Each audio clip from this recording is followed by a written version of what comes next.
Welcome back, ladies and gentlemen. We are at game number 6 here between MVP and Nestea. Right now, Nestea is ahead 3 games to 2 against MVP.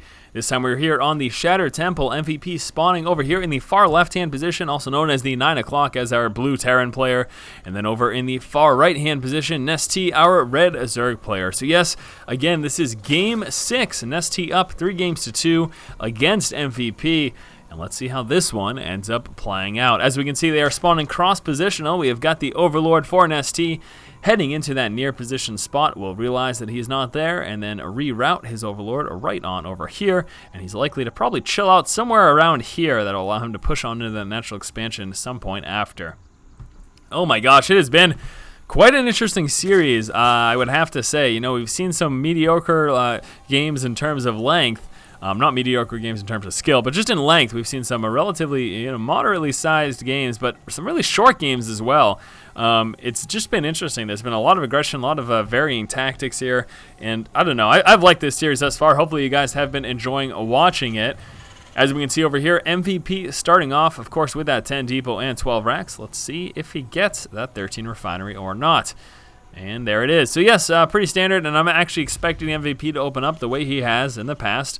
Open up with that first racks, get that factory, get the reactor, open up with Hellions, and then move into an expo. Really no reason for him not to do that. On this map, in cross-positional spawn locations, it can still be an effective strategy, so it may very well be what we see from him. Now, Nestea over here does have that expo up. He went hatch first, and we'll be following it up again with the spawning pool. So, again, pretty much seeing the same builds from these players almost every game here. Now, last game, I mean, we saw MVP go for that crazy fast expansion. The problem for MVP last game is that he pushed out with that bio. He had a Stin combat shield timing push prepared. Nestea had a lot of Spielings and Bailings to defend, and MVP ended up actually just pulling back, not doing any damage. And then after that, there was pretty much no aggression. We didn't see MVP with any strong or effective drops. He attempted to drop, it didn't work. And he just gave Nestea all the time in the world to macro up this massive Spieling Baneling army, getting on a ton of mutas as well. And then Nestea was just able to kind of roll right over MVP. His macro was just amazing. He had pretty much everything you possibly could have at that point in the game, and he just had no problem taking out MVP there. So again, last game was a prime example of why you can't leave a Zerg player alone. You cannot give them the time and the opportunity to be able to mass up like that, or else, well, what happened to MVP will happen to you. Now, with that said, MVP could have possibly just stayed on 2 bases, and then he would have had enough to maybe defend himself instead of investing those resources in a third like he did. Had he stayed on those 2, massed up a little bit of a stronger force, then he may have had enough to defend himself. But still, even then, you can't wait too long to expand, especially since Nestea was already working his way up into a 4th. Waiting too long, just so dangerous. So this game, what are we seeing? Well, as I thought, we're going to be seeing the exact same opening from MVP. MVP opening up with that Hellion Harass into that expansion, and there you go. This has been his kind of trademark so far in this series. Now, again, the Hellions, of course, used for map control will be very effective indeed. Get these 2 Marines over here. Doesn't look like they did any damage, and that SCV... what am I saying? Oh my gosh, that SCV damage is now heading back to his main base. Look at this, very sneaky here by Nestea. He's just trying to make sure that he actually avoids walking through the middle. Never mind, he just completely screwed that up. Moving that one, I was going to say he's using those Zerg lanes and trying to avoid the vision of that tower, but that one just went, it would have been clearly within the vision of the tower, and actually heading on back now. These 2 Marines and these Hellions will be pulling back to take out the Zergling there, no problem. They actually ended up taking 2 shots. You can see both of those Hellions damaged, even though it's only -5 HP. Still, you don't want to do that unnecessarily, and he really didn't have to take that damage, but MVP was probably just paying attention elsewhere. Now here come the Hellions actually getting poked there by that Spine Crawler. But still, MVP, the thing with this map especially, look how easy it's going to be for MVP to contain Nestea here. Now, the one thing that Nestea wants to try to do is spread that creep. It's going to be hard for this creep tumor to get much further. What I would say is maybe if he tries to spot that over here, it could be protected by that Spine Crawler, but He will have a very hard time pushing out of his base right now. And look at this macro hatch right here for an ST. And again, just stopping those Hellions from being able to push in quite so easily. It's spreading that creep, basically. What that allows Nestea to do is it makes it easier for Speedlings to push out and try to get us around on those Hellions. And there it is right now. So the creep tumor does get spotted up here. And that's pretty much the safest spot because it is within the range of that spine crawler to defend if those Hellions were able to actually start shooting it. But look at that. Perfect. Finishes just in time. Going to spread that creep a little bit further out to about here to the corner, left corner of that box. And that's going to give a little bit more creep spread there for Nestea.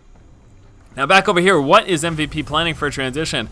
Looks like Marine Tank. He's planning a Marine Tank push here. You can see that Siege Tech researching. He's churning out those tanks, just pumping out Marines. And he will be continuing this push here and contain first with those Hellions, then following it up with the Marine tanks, and here we go, MVP working his way on out now towards Nestea's natural expansion. Nestea trying to give himself some breathing room. We'll be trying to break down those rocks. It just takes those Zerglings so long to break down rocks. It is awful. We've got 1-1 upgrades coming out for Nestea. Nestea also coming out with his lair. 6 more Zerglings coming into play, but this is a scary, scary push. So hard on this map as a Zerg player. Once MVP was able to contain him, Nestea he's just in a tough spot. Like, how do you break that? He wasn't able to break past those Hellions. He would have needed Roaches, but that's a scary transition, just moving straight into Roaches. And now, look at this. These Marines, Hellions, tanks, and even bunkers getting placed down, trying to take advantage of that unsieged tank, though. Here comes the push. There's just too many Marines and Hellions, though. The Hellions were protected there by those Marines. That was allowing him to roast those Zerglings so quickly. And this tank is now up, and that bunker's going to get up and still protecting those Hellions with those Marines. That is perfect. Absolutely perfect position in there by MVP. Macro hatch just about to get dropped. We've got 14 Zerglings coming out. Nestea isn't out of the game yet, but he should be waiting. Oh, here it comes. Counterattack. Counterattack is what we will be seeing. Now, a huge concern, though, is that MVP could just take advantage of those Zerglings being away from the base and just push a little bit harder. And actually, instead of counterattacking, he'll be sitting idly trying to cut off reinforcements. So we got Speedlings on the backside, prepared to cut off reinforcements. Also, this is going to help him get us around on those tanks if he can catch them out of position. So we'll keep an eye on the minimap, see where those Speedlings decide to go. We're going to be seeing MVP just slowly creep forward, taking out those creep tumors as well. Dropping that scan. We, again, have some Speedlings over here, still some in the center, and he's prepared. He's getting ready to push this. He realizes that he needs to break this contain. We've got another bunker coming out here as well for MVP. Trying to push back with those Hellions. He's going to be using those Hellions to get back the control of the center of the map. Beautiful there by MVP. This is going to allow his reinforcements to come, but here we go. Speedlings and drones and queens trying to take advantage of this opportunity right now. He's all out of Speedlings, though, just drones and queens, and that doesn't stand much of a chance against those Hellions, plus that siege tank that's protected by those bunkers there. Queen gets taken out, and it's just going to be a matter of time right now. Nestea has just taken far too many losses. He is way too far behind, losing a bunch of workers as well. MVP just dominating with that early game map control, plus that Marine tank push. Nestea just did not have what he needed to take care of that. All these Marines and that bunker fire, giving them that extra range. Able to quickly take out all those drones surrounding the tank, and there you go, Nestea calling the GG. Alright guys, that was game number 6. We are now tied up 3-3 in the series between Nestea and MVP. MVP showing how strong an opening Hellion contain into Marine tank push can be. Just completely rolling over Nestea there. Nestea threw everything he had at it. He could just not overwhelm the heavy DPS and that strong siege fire combined together this early in the game. Alright guys, again, that was game number 6. Game number 7 coming up in another moment. As always, if you like the content, please subscribe. Keep watching and keep owning.